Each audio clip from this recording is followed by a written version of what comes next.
తెలుగు జాతిలో నాకు వచ్చిన అవకాశాలు ఏ నాయకుడికి రాలేదు. 14 సంవత్సరాలు ముఖ్యమంత్రిగా పనిచేశాను. ఇప్పుడు మళ్ళీ ముఖ్యమంత్రి అయ్యాను. 15 సంవత్సరాల పొజిషన్ పార్టీ లీడర్గా పనిచేశాను. కానీ తిరుపతిలో నా పైన దాడి జరిగింది. 24 క్లేమోర్ మైన్స్ నా మీద బ్లాస్ట్ చేశారు. ఆ రోజు కూడా నా కళ్ళలో నీళ్లు రాలేదు. మొట్టమొదటిసారిగా ఎలాంటి సంబంధం లేని నా సతీమణి పైన ఆరోపణలు చేశారు. ఆ ఒక్కరిపైన కాదు, ఈ రాష్ట్రంలో ఆడపడుతులందరిపైన, గౌరవంగా బ్రతికే ఆడబిడ్డలందరినీ అవమానం చేయడం, సోషల్ మీడియాలో పెట్టడం, క్యారెక్టర్ అసాసినేషన్ చేయడం, ఇలాంటి చాలా సంఘటనలు జరిగాయి. దానికి పరాకాష్ఠగా మరో శాసనసభ్యులు కానీ, కొంతమంది అయితే భవానీ శాసన సభలో సభ్యురాలుగా ఉండి ఎన్నో పోస్టింగ్స్ పెట్టే పరిస్థితికి వచ్చారు. అలాంటి సంఘటనలు చూసిన తర్వాత ఫస్ట్ టైం నా జీవితంలో ఆడబిడ్డల కోసరం ఇలాంటి హననాన్ని చేశారని బాధపడుతూ కంటతడి పెట్టాను. ఆ రోజే అనుకున్నా, ఇలాంటి పార్టీ ఈ రాష్ట్రానికి అరిష్టం, ఇలాంటి వ్యక్తిత్వం ఉండకూడదు.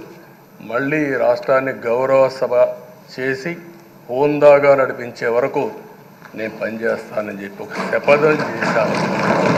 ఆ శపథం ప్రకారమే ప్రజలు గెలిపించారు, వచ్చాను. ఈరోజు 2 సంవత్సరాల తర్వాత, ఆ రోజు నేను వెళ్ళింది 2021 నవంబర్ 19వ తారీఖున వెళ్ళాను. నిన్న మీ అందరి ఆశీస్సులతో, ప్రజలందరి యొక్క ఆమోదంతో ఈ సభలోకి ఎంటర్ అయ్యాం. నాకు జరిగిన అవమానం కానీ, ఆడబిడ్డలకు జరిగిన అవమానం కానీ భవిష్యత్తులో ఎవరికీ జరగకుండా కాపాడే బాధ్యత ఈ అసెంబ్లీ తీసుకోవాలని అందరినీ కోరుకుంటున్నాను. నా గౌరవాన్ని కాపాడిన ప్రజానీకానికి మరొకసారి మనస్ఫూర్తిగా ధన్యవాదాలు, అభినందనలు. నా జీవితాంతం రుణపడి ఉంటా. మళ్ళీ నాకు జన్మనంటే తెలుగువాడిగా పుట్టాలని, తెలుగు గడ్డ రుణం తీసుకోవాలని నా ఆకాంక్ష. తప్పకుండా ఇచ్చేస్తాను.